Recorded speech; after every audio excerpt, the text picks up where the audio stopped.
Let those refuse to sing who never knew our God, but children of the heavenly King, but children of the heavenly King, may speak their joys abroad, may speak their joys abroad.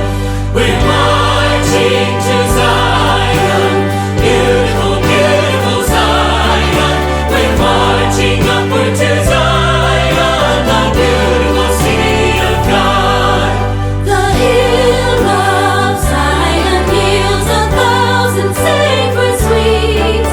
Before we reach the heavenly fields, before we reach the heavenly fields, or walk the golden streets, or walk the golden streets. We're marching to Zion, beautiful, beautiful Zion. We're marching upward to Zion, the beautiful city of God. Then let our songs abound and every tear be dried. We're marching through Emmanuel's ground. We're marching through Emmanuel's ground to fairer worlds on high, to fairer worlds on high. We're marching to Zion, beautiful, beautiful Zion. We're marching upward to Zion, the beautiful city of God.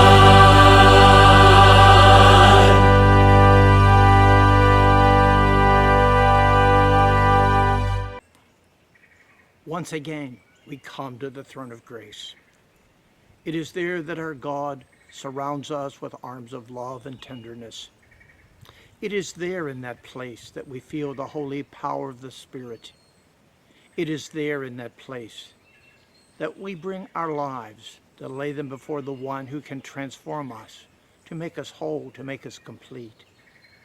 We come to the throne of grace once again, singing songs of praise, hearing the Holy Scriptures read and interpreted, and lifting our voices in prayer. May this be a time in which your life is transformed, in which your spirit is renewed, and your life is filled with a sense of holy peace. God is in this place. Can you feel him inhabiting our praise? He is here, lost in his embrace, wrapped in mercy. He is all you'll ever need. God is in this place.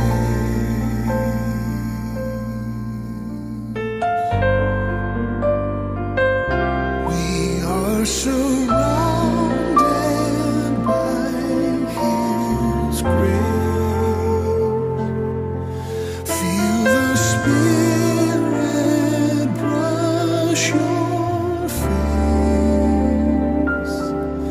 Heaven's come to earth today.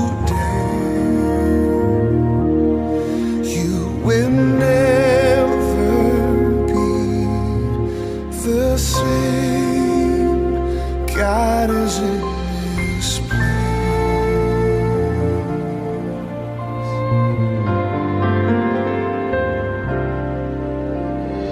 God is in this place.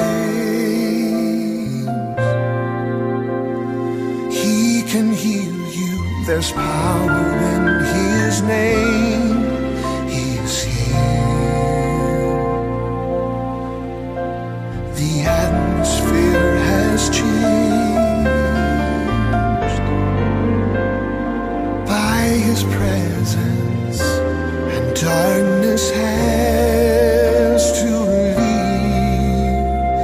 God is in this place.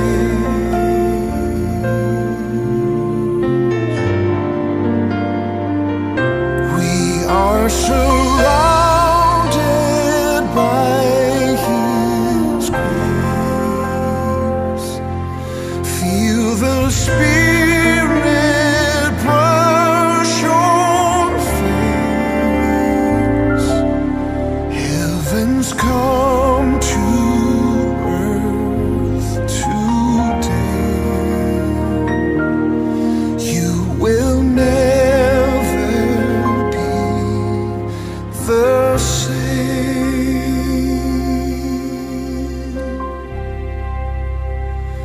God is in this place.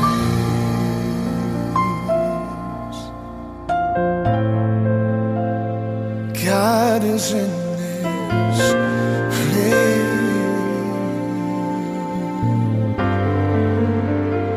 God is in this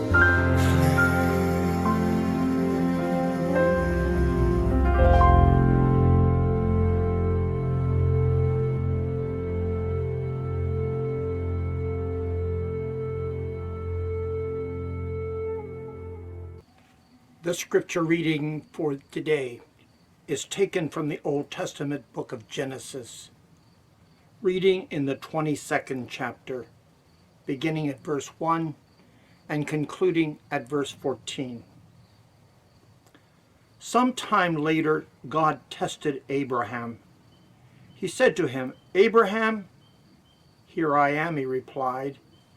Then God said, "Take your son, your only son, whom you love, Isaac, and go to the region of Moriah. Sacrifice him there as a burnt offering on a mountain I will show you."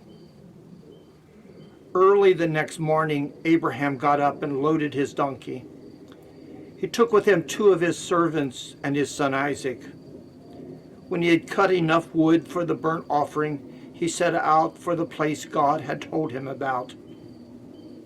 On the 3rd day, Abraham looked up and saw the place in the distance. He said to his servants, "Stay here with the donkey while I and the boy go over there.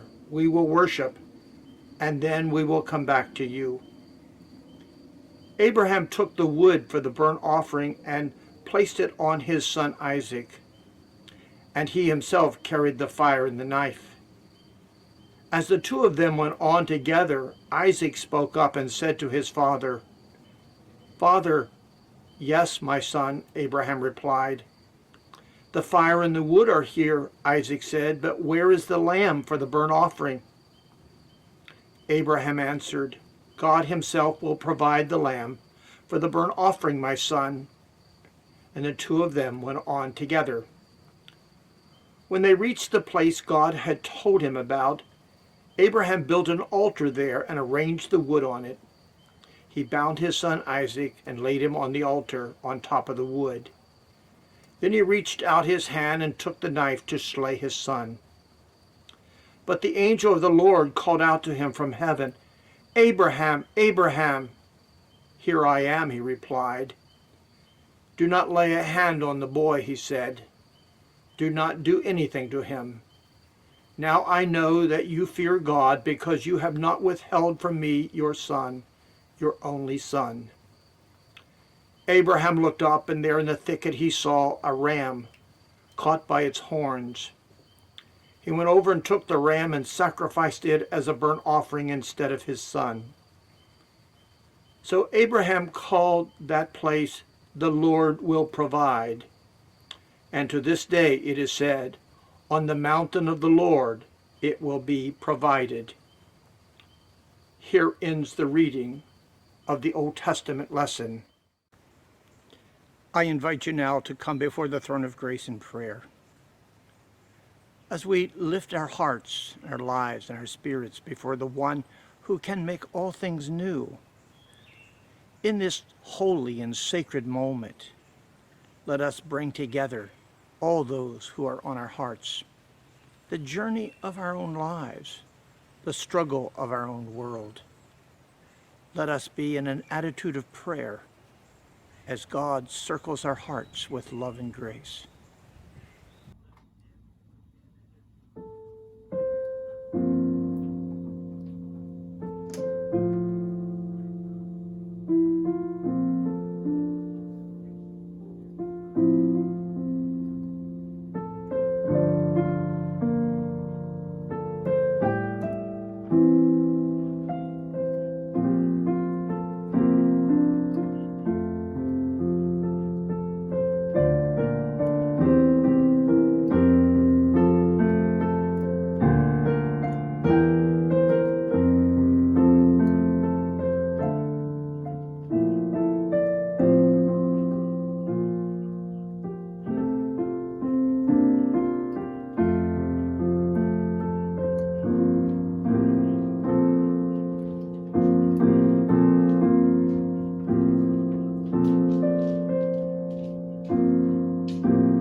prison before he's even grown.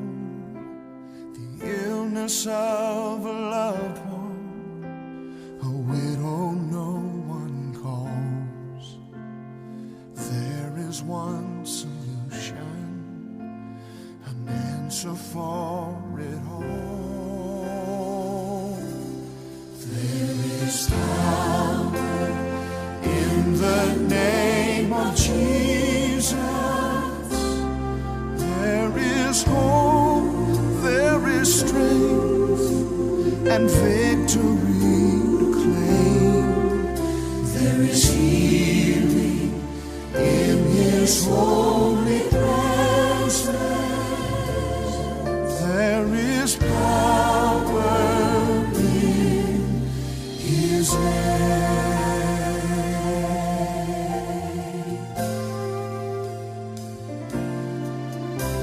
A nation needing mercy, fighting for a life, a church that needs revival, a broken man and wife. In the name of Jesus, chains of bondage fall, prayers are heard and answered when God's children call. There is power in the name of Jesus. There is hope, there is strength, and victory to claim. There is healing in His holy presence. There is power in His name. There is power, wonder-working power in the precious blood of the Lamb. There is power in the name of Jesus. There is hope, there is strength, and victory to claim. There is Healing in His holy presence. There is power in His name. There is power in His name. wonder-working power in the precious blood of the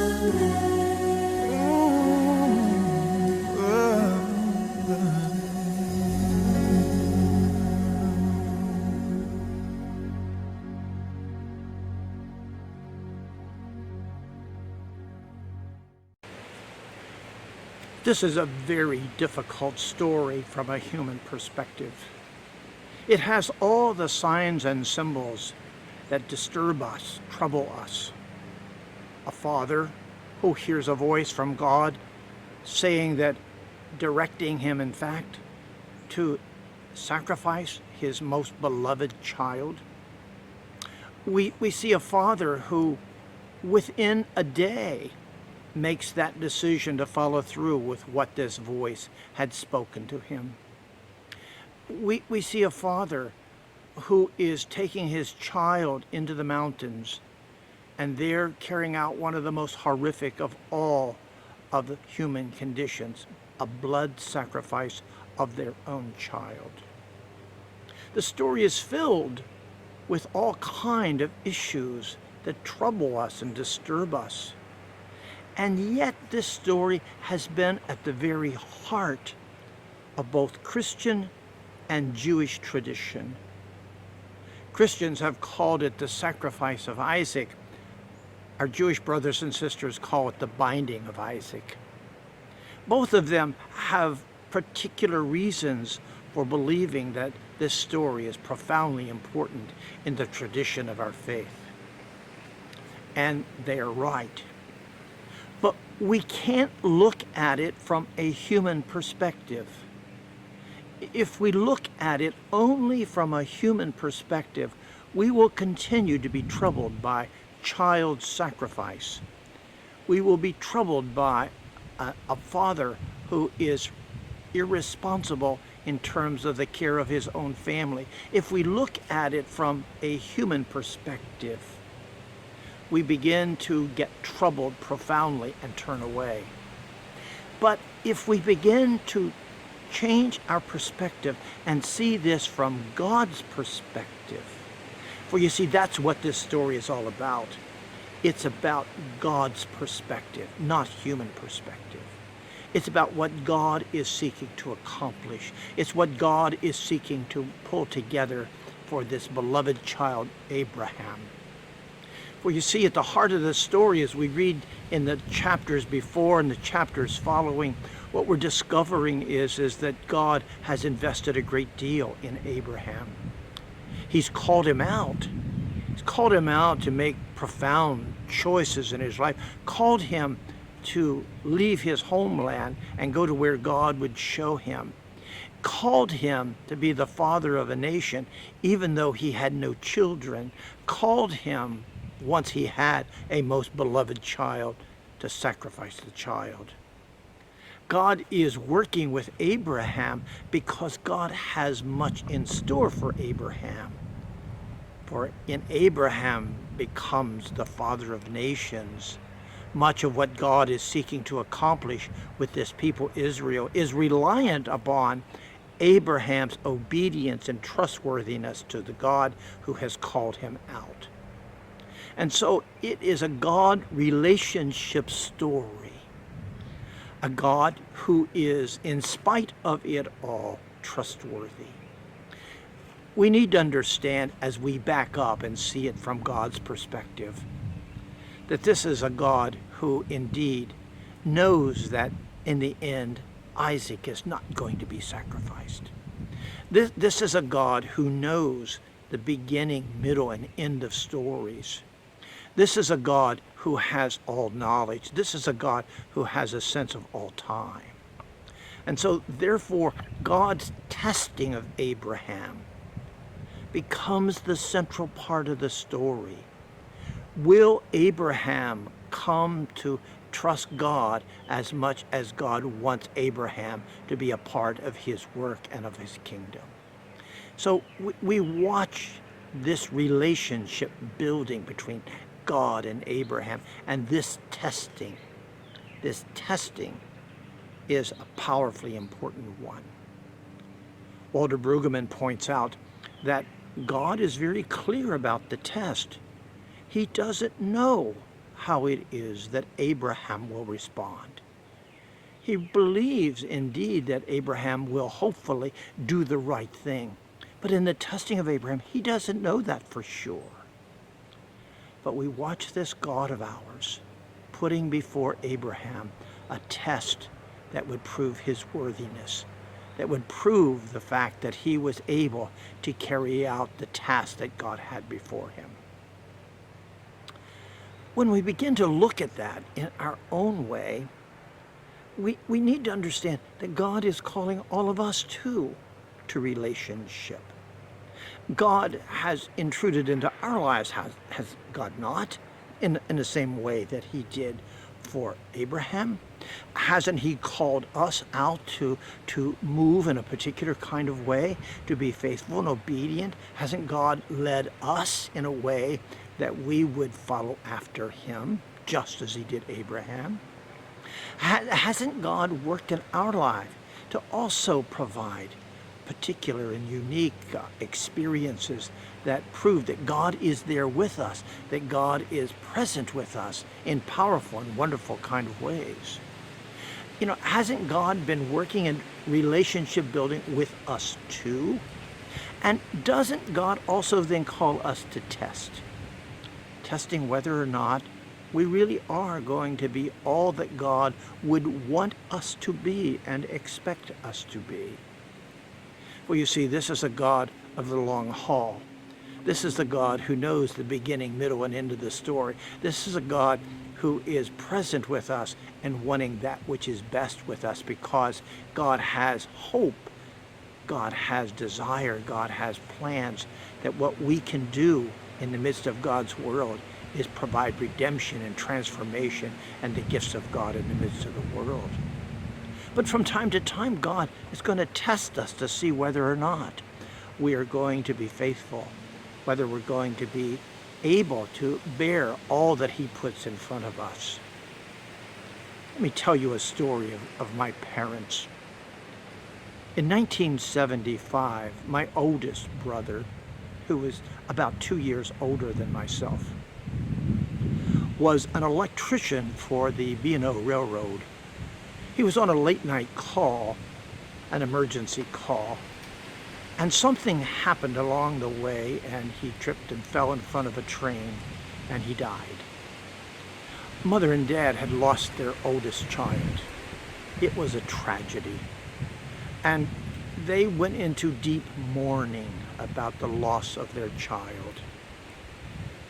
But it gets worse, because the following year, almost to the day, my youngest brother, their youngest child, a child that had been born late in their life and was very much beloved, was home from college, and he and his girlfriend were on their way to a basketball game, and a truck came across the center line and hit them head on.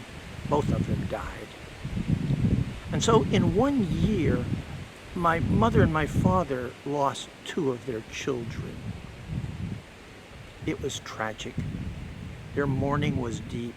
And it's fair to say that to the end of their days, they never got past the hurt and the pain and sorrow of that moment. But what happened after that, after the death of the boys? Mother and Dad picked up their life.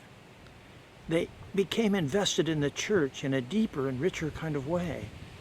They became invested in a way that they provided leadership, and they worked with the church, and they worked with the community, and they became committed in so many profound ways. Their lives became a model of Christian faith and life.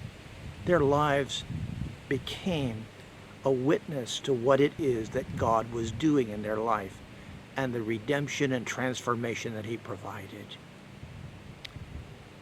God of the long haul. It wasn't just about the tragic moment. It was about what came after. It was true for Abraham and Isaac. It wasn't just the crisis of the moment. It's what came after. After the testing, to see where God would lead and how one would be responsible and responsive. Well, you see, this God of ours has always been about the task of testing his people. We see that in Jesus, don't we? In the Garden of Gethsemane, we watch Jesus with blood dripping from him saying, "Can't you take this cup from me?"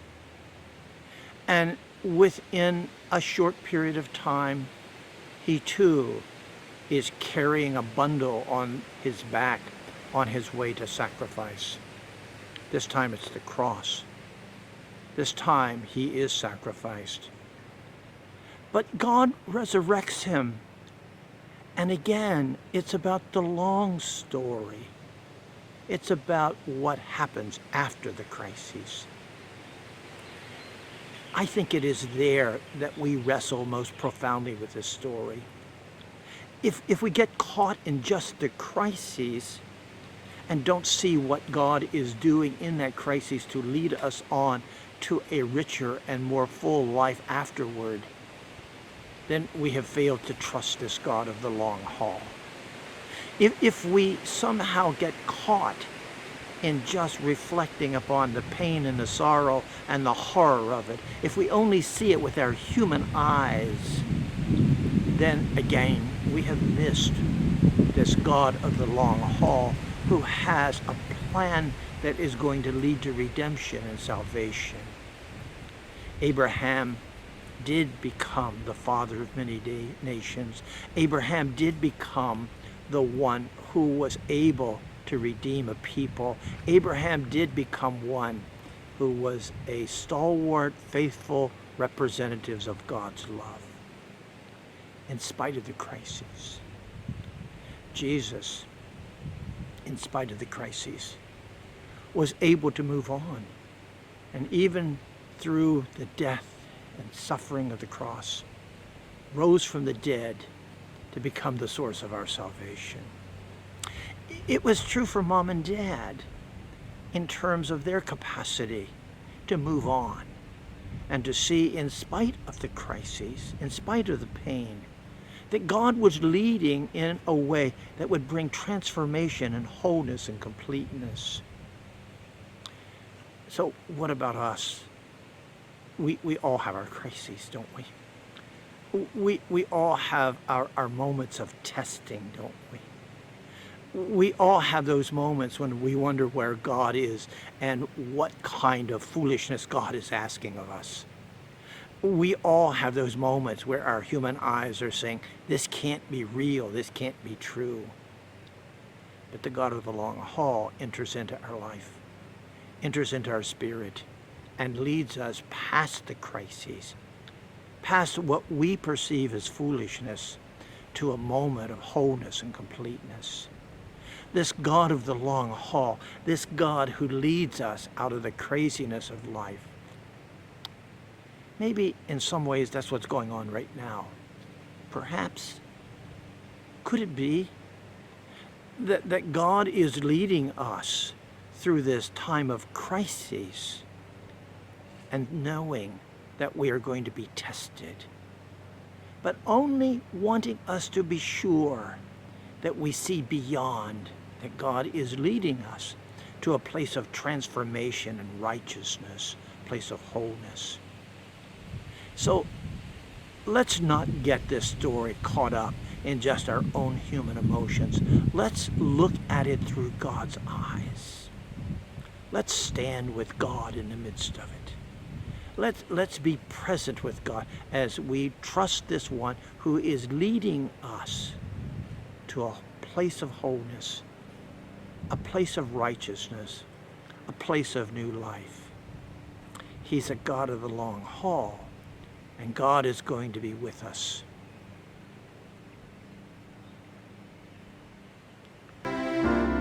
Christ be beside me, Christ be before me, Christ be behind me, the King of my heart. Christ be within me, Christ be below me, Christ be above me. He will never depart. Christ on my right hand, Christ on my right hand, Christ on my left hand, Christ on my left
It has been a blessing to have you with us today, to share together in God's holy word, sacred music, prayer, as we come together in a powerful and wonderful kind of way to praise the God who has so loved us and who journeys with us.